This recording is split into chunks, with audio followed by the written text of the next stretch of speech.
હે આ કોણ બોલ્યું? આ કોનો અવાજ હે? આ કોણ બોલે હે? આ મને કેનો અવાજ સંભળાય હે? અરે મારી દીકરી, હું સિંધના બેડાની માતા સિકોતર, દરિયાની દેવી મહાણવટી, તારા કુળની દેવી હું સિકોતર આવી મારી દીકરી.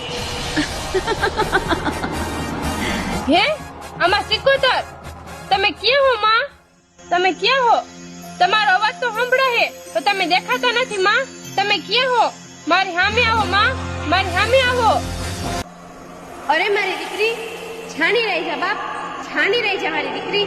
અરે મારી દીકરી, અત્યારે હું તારી આરે પડદે વાત કરું છું મારી દીકરી, પણ હું સિકોતર સમય આવતા તારા સન્મુખ આવીશ મારી દીકરી. અને હું જાણું છું કે તારા બાપુને હારું નથી મારી દીકરી, પણ મારું નામ લઈ અને તારા બાપુ ઉપરથી પાણીનો લોટો ઉતારજે મારી દીકરી. તારા બાપુના દુઃખનો પ્યાલો કરી અને હું સિકોતર પી ન જાઉં તો આ દરિયાની દેવી સિકોતરને ઓળખે કોણ બાપ, ઓળખે કોણ? ભલે માં સિકોતર, તમારી જય હો માં, તમારી જય હો. ભલે દીકરી, તો થાસ તું.